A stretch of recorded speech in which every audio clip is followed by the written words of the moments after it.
साथियों नमस्कार, कैसे हैं आप सब लोग। मज़ामा केम छो कसा आहेस।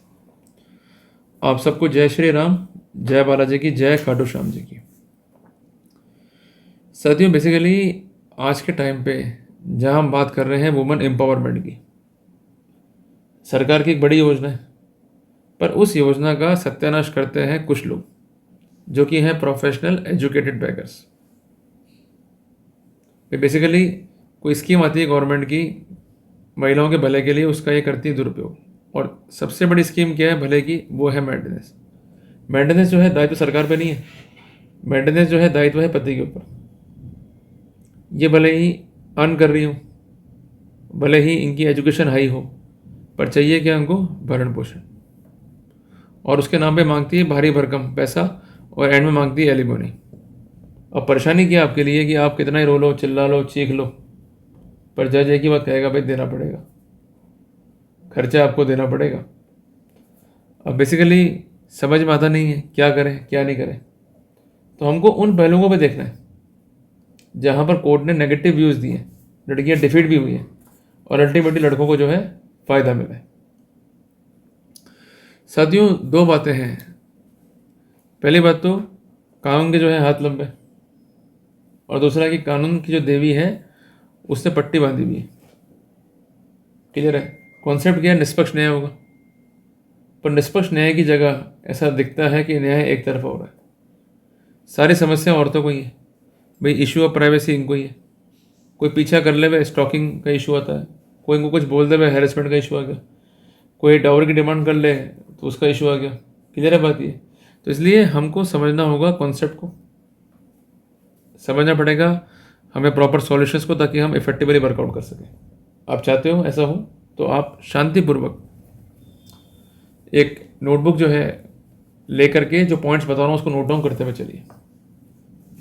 साथियों आप किसी मंदिर के बाहर जाएंगे, कोई आपको भिखारी मिल गया जो बहुत जो है ज़रूरतमंद है, तो उसको अगर आप भीख दे रहे हैं तो उसमें कोई गुनाह नहीं कर रहे हो, पर तब भी कानून ये कहता है कि आप भीख नहीं देंगे। कई ऐसे कानून बने हुए हैं जो भीख देने को प्रिवेंट करते हैं। क्लियर है। सरकार की मंशा क्या है कि एंटी बैगिंग सिस्टम को हमको लागू करना है। अगर ऐसे लोग भीख देते रहेंगे तो जो ये भिखारी हैं ये पनप जाएंगे, एंड अल्टीमेटली प्रोफेशनल एक्टिविटी भी शुरू हो सकती है। और कई बार देखा भी होगा आपने कि कुछ भिखारी इस प्रोफेशन को भी कर रहे हैं एज अ प्रोफेशन। क्लियर है। पर पॉइंट ये कि चूंकि उस सब्जेक्ट से हमारा कनेक्शन नहीं, हमने भिखारी को 10 रुपये दिए या 100 रुपये दिए या रोटी दिला दी, और अल्टीमेटली हम अपने दायित्व से मुक्त हो गए। हमको लगता है कि भाई हम दान पुण्य कर रहे हैं तो बेसिकली हम पुण्य कमा रहे हैं। और जब यही दान पुण्य कोर्ट में होता है तो आपका जो है दिल घटना शुरू हो जाता है। अरे बाबा बहुत पैसा लग गया, बाबा देना पड़ेगा, ये तो नुकसान हो गया, बड़ी साईं कैसे बचूं, बाबा बचाओ मेरे को। हैं तो बेसिकली एक तरफ तो रुपया देना आप पुण्य मानते हो, वहीं दूसरी तरफ अगर रुपया आप दे रहे हो कोर्ट में अपनी प्रोफेशनल एजुकेटेड बैगर वाइफ को, तो बेसिकली इसको पाप मानते हो। भाई सरकार क्या बोलती है कि ये पुण्य है ये भी, क्योंकि ये आपका दायित्व है, और दायित्व कैसा, नैतिक और वैदिक। और ये कॉन्सेप्ट क्यों बनाया गया था, बेसिकली ऐसा मानना था सरकार का कि जब औरतें जो है कम पढ़ी लिखी थी, सुविधाएं देश में कम थी, तो इस बात की पॉसिबिलिटी है कि जब कोई औरत काम मांगने जाएगी तो वो क्या काम कर लेगी, झाड़ू पोछा पड़ता। तो वहाँ पर मान लीजिए ऑनर है, तो वो ऑनर जो है दुरुपयोग कर सकता है। क्लियर है। कहीं ऐसे पिक्चर देखी ना हमने,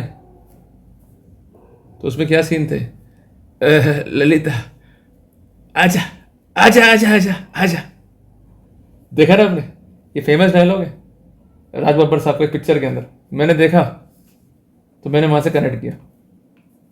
पर जिस समय कानून आया था उस समय फैसिलिटी नहीं थी, ना तो एआई टूल्स थे, ना लैपटॉप थे, ना प्रॉपर एजुकेशन थी। अभी लड़कियां जो है पढ़ लिख गई हैं और इतने कानून बन गए हैं कि दुरुपयोग भी जो है स्टार्ट हो गया। 2025 में एक महिला जब कोर्ट में कहती ना कि मैं पढ़ी लिखी बेरोजगार हूँ, बहुत दुख होता है। फिर कहाँ गया वुमेन एम्पावरमेंट, गर्ल्स पावर। इसलिए वर्कआउट करना पड़ेगा, तभी जो है काम चलेगा। साथियों बेसिकली एक बात कही थी ऑनरेबल सुप्रीम कोर्ट ने कि जो कानूनी प्रक्रिया है उसका दुरुपयोग हो रहा है, तो it is appearing like a legal terrorism. Apart from that we are having multiple instance जहाँ पर यह भी कहा गया है कि पति को जो है एज ATM यूज़ किया जा रहा है, ऑल टाइम मनी, घिसो और पैसा निकालो, फिर घिस दो फिर पैसा निकालो। बट ठीक है, पति ATM मशीन है, और जब घिसाई होती है रुपया निकलता भी, ऐसी बात तो है नहीं, क्लियर है। पर अनवारंटेड एक्सटॉर्शन करना भी गलत है। भाई एक पति का दायित्व क्या है कि वो पत्नी को निभाए, पर पत्नी की रहती है कि वो पूरे परिवार को निभाए, खुद के, ना कि अपने पति के। वो मेंटेनेंस की आड़ में अपने भाई बहनों के लिए पैसा मांग रही होती, अपने जो माता पिता उनके लिए पैसा मांग रही होती है। जब बेचारा हस्बैंड दे नहीं पाता है तो फिर उस पर रहते हैं केसेस। एक बार एक भिखारी था, उसने एक बात कही थी कि मैं जो भिखारी बनूँ ना, उसमें जो महत्वपूर्ण योगदान है वो मेरी पत्नी का है। और कहते भी ना कि हर सफल पुरुष के पीछे एक औरत का हाथ होता है, तो मैं जो भिखारी बनाऊँ उसमें भी इसका हाथ है। तो सफलता के पीछे भी इनका हाथ है, आपको भिखारी बना देंगे उसके पीछे भी इनका हाथ है। तो उसने क्या बात कही कि इसकी मांग भरने की सज़ा कुछ इस प्रकार पा रहा हूँ कि इसकी मांग पूरी करते करते खुद मांग के खा रहा हूँ। ये क्यों हुआ? क्योंकि बेसिकली हम इस खतरे के लिए तैयार नहीं थे। हमको लगा माई वाइफ माई लाइफ, पर हमने कभी डर पैदा करा ही नहीं हमारे जहन में, माई वाइफ में इंडेंजर माई लाइफ। वो डर तो पैदा करना ही पड़ेगा, अगर डर होगा समाधान भी मिलेगा। और सबसे बड़ी बताऊँ गलती क्या है साथियों इस देश के अंदर, कि सेफ महसूस करना। आप सेफ हो ही नहीं, कब कहाँ कैसे घटना घट जाए, दुर्घटना घट जाए। फिर आप पढ़ते हो अखबारों में कि रेल घटना हो गई आतंकवादियों की, और एयर क्रैश हो गया, फिर कैसे काम चलेगा? जब आप सेफ ही नहीं हो तो हाउ यू कुड अज्यूम कि आप सेफ हो शादी के बाद वाइफ के साथ। मेरी बात नहीं माननी तो रिसेंट किस्सा हमारे सामने, राजा रघुवंशी का। शादी करी, ख्वाब थे मनाएंगे स्वागत, कहाँ पहुँच गए? शमशान घाट। क्लियर है? तो इसलिए कोई भरोसा नहीं इनका, इसलिए अलर्ट रहना पड़ेगा, योजना का हिस्सा बनना पड़ेगा। अगर नहीं बने योजना का हिस्सा तो वो दिन दूर नहीं जब स्थानीय अखबारों में छप जाएगा किस्सा। तो चाहते हो कि आपके चित्रों पर हार चढ़े तो फिर ठीक है, जो चल रहा है चलने दो, अदरवाइज आपको अलर्ट होना ही पड़ेगा। और बेसिकली मैं साफ साफ कहता हूँ कि घर में अगर आप लेके आ रहे हो तो आप पत्नी लेकर आओ, ना कि पनौती। ऐसे होती है ना चुड़ैलें, उनके पैर होते हैं उल्टे, देखा होगा आपने।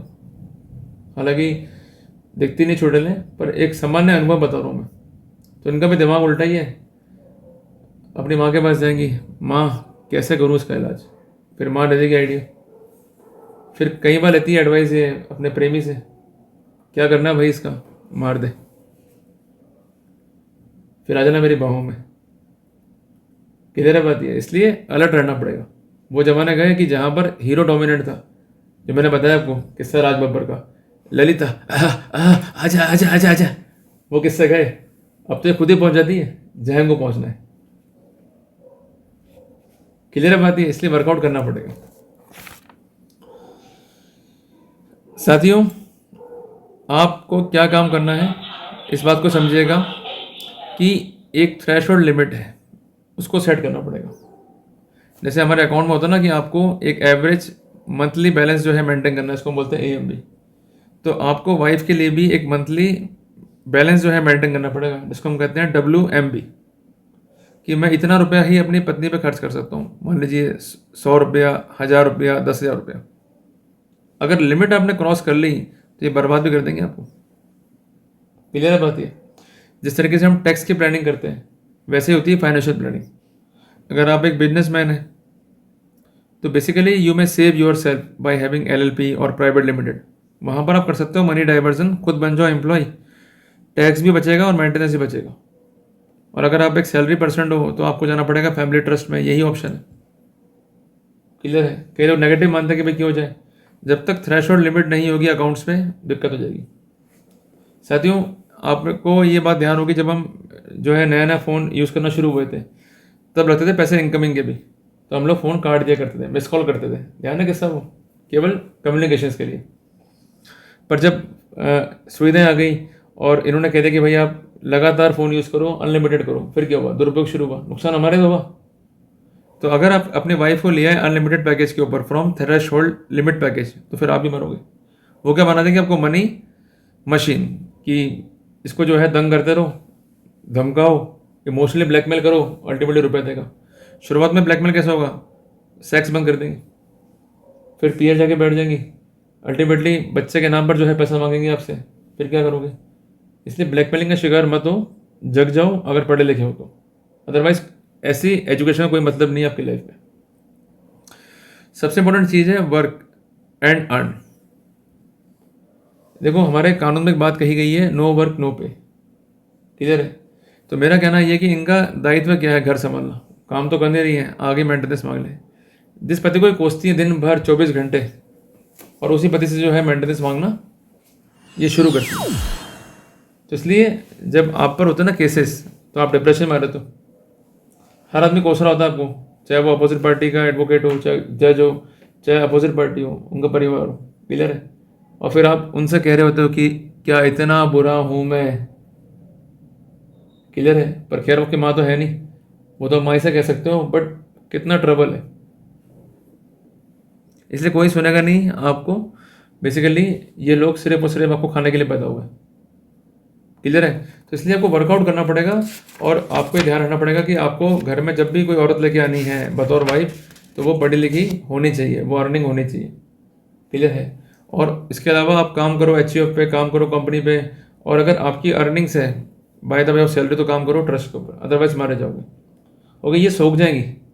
जैसे मान लीजिए आपने धूप में रख दिया पानी, तो किरणें पड़ेंगी सूरज की, तो वो पानी उड़ जाएगा। पर अगर वही पानी छाया में है या प्रॉपरली स्टोर्ड है तो वो नहीं उड़ेगा। इसको बोलते हैं वाटर हार्वेस्टिंग। तो आपको करना है मनी हार्वेस्टिंग, तो बच पाओगे। संभावना इस बात की भी है कि शैतान तुम्हारे घर में पैदा हो जाए। शैतान तुमसे ना पले तो कन्यादान के जरिए हमारे घर में आ जाए, और अल्टीमेटली हमारे बसे बसाए घर को बर्बाद कर जाए। इसलिए भाई आप दिमाग में सेट कर लो, कहीं नादान बोल के आपको शैतान ना भेज जाए, क्लियर है बात ये। इसलिए बहुत ज़रूरी है तसल्ली रखना। जल्दबाजी में शादियां करोगे तो मारे जाओगे।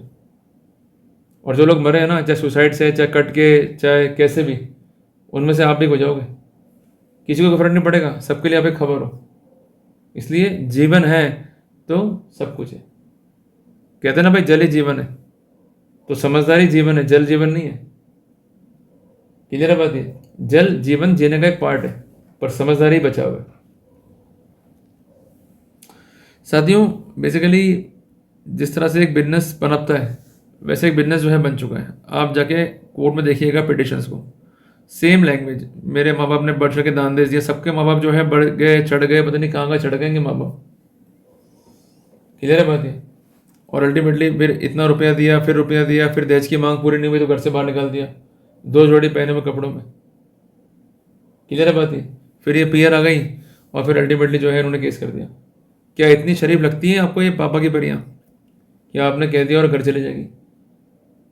मैंने तो कई बार देखा है वीडियोस में, गालियां बकती हैं, अपनी सास से लड़ती हैं। एक तो इतनी मानती कि वो सास के बिल्कुल हाथ मरोड़ रही है, चोटी खींच रही है। क्या ऐसी है पापा की परियां कि आपने धमकाया और फट से उड़ी, मैं चली और पहुंची पियर, किधर है। साथियों, इस बात में मुझे एक बात ध्यान आती है कि एक सीरियल था विक्रम बेताल का, और उसने कुछ क्वेश्चन पूछे विक्रम से, गलत उत्तर दिया, सीधा उड़ गया बेताल और पहुंच गया शमशान घाट, और डके जगह उल्टा।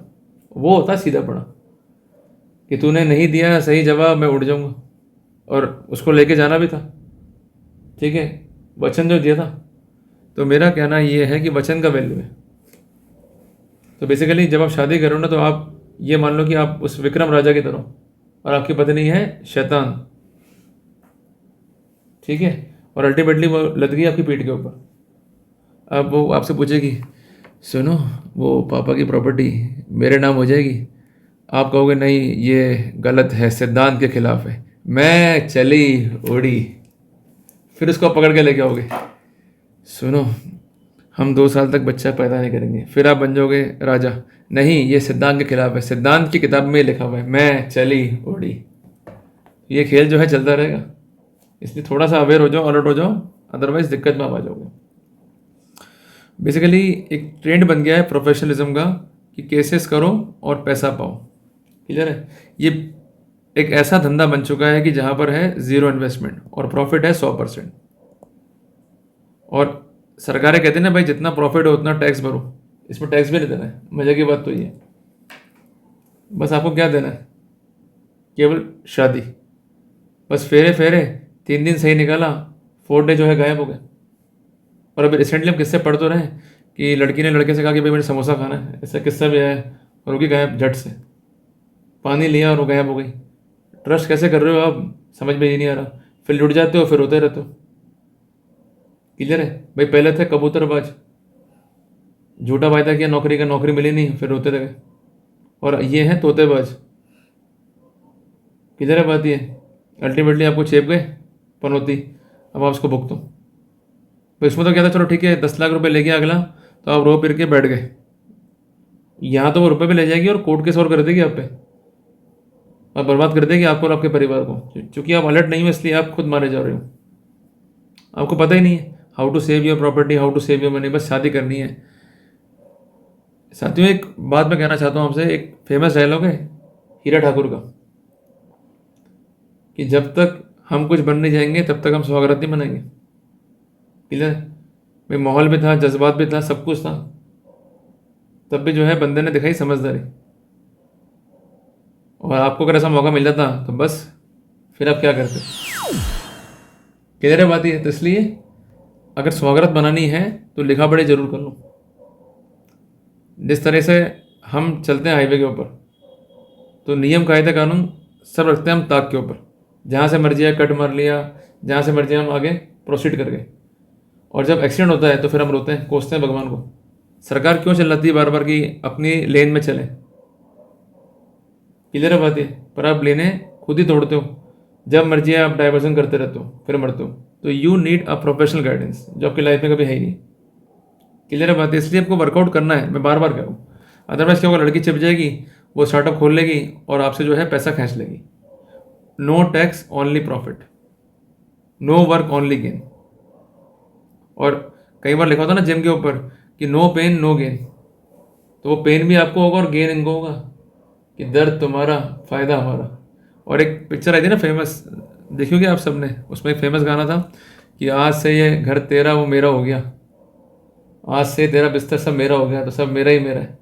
क्यों, इसलिए अलर्ट रहो, अदरवाइज मारे जाओगे। कहीं आपका नंबर अगला ना आ जाए, इसलिए बच जाओ भाई, ध्यान से देख लो, ऐसा हो सकता है। अब बचे कैसे, ये तो अपन ने प्रॉब्लम देख ली, आइडेंटिफाई कर ली, तो हमको प्रॉपर मेंटेनेंस प्लान पे जो है काम करना होगा। इसके 2 रास्ते हैं, यदि हम सैलरी कमा रहे हैं तब क्या होगा, अगर हम प्रोफेशनल हैं तब क्या होगा। अगर हम एक प्रोफेशनल हैं, बिजनेसमैन हैं, तो हमारे पास ऑप्शन है LLP का, प्राइवेट लिमिटेड का, और हम जो है बच सकते हैं। और अगर आप सैलरी कमा रहे हैं तो हमारे पास ऑप्शन है फैमिली ट्रस्ट का। इसके अलावा maintenance to father, maintenance to mother, maintenance divergence to family members, ये कई रास्ते हैं जिससे हम बाहर निकल सकते हैं। हम जो है खिलाफ हैं उन दुष्ट औरतों के जिनका मकसद है लड़कों को परेशान करना, हैरेस करना और उनसे पैसा लूटना। क्लियर है, ये एक मिशन है जो चलता रहेगा। अगर आप साथ देंगे वेल एंड गुड, साथ नहीं देंगे ये भी आपका विकल्प है। बचना आपके हाथ में, बचाना मेरे हाथ में नहीं है। समझदारी बचाव है। जब भी रोड पर चलते हैं आपको मिलते हैं साइन बोर्ड्स, धीरे चलें, दुर्घटना देर बली, आगे विकट मोड़ है। अब ये तो है ना कि आ जाएंगे मोदी जी, अरे भाई धीरे चला, भाई सरकार ने बोर्ड लगा दिए, समझदारी में हमारे में कि ऐसा हो रहा है और हो सकता है। ये तो है ना कि ये किससे नए हैं, आए दिन आप पढ़ रहे हो सोशल मीडिया पे, पढ़े लिखे हो, फिर भी गलतियां कर रहे हो, तो फिर आप भी मारे जाओगे। क्लियर हो गया अपने को, इसलिए वर्कआउट करो, कोई बड़ी चीज़ नहीं है, but prevent professional begging, professional startup. तो आज से हम कसम खाते हैं कि we will go for maintenance planning, we will not have पनौती at our house, we will prevent the habit of unlimited spending, we have to work out on threshold limit, and apart from that जो false cases हो जाते हैं उसके लिए शुरू से homework करना है अपने को। वो होमवर्क क्या है, CCTV लगा के रखो, एविडेंस जो है बना के चलो, जो व्हाट्सअप चैटिंग हो रही है उस पर वर्कआउट करते चलो, एक फैमिली ग्रुप बना लो व्हाट्सअप पे। इनके घर वाले क्या बोलते हैं कि भाई जवाई साहब मार रहे हैं, पेट रहे, हमको पता ही नहीं है। भाई मेगा फैमिली ग्रुप, ये तो आपको अलर्ट रहना ही पड़ेगा ना, जानकारी डालते रहो उसमें। क्लियर है बात है, अदरवाइज आप ही मारे जाओगे। तो वर्कआउट करना है, पर स्टेप बाय स्टेप और तरीके से। ताकि नुकसान नहीं हो। तो मैं उम्मीद करता हूँ कि मैंने टॉपिक को आपको इजी वे में समझाने का प्रयास किया। जल्दी मिलते हैं पर एक नई लाइव में। टिल देन, जय हिंद, जय भारत।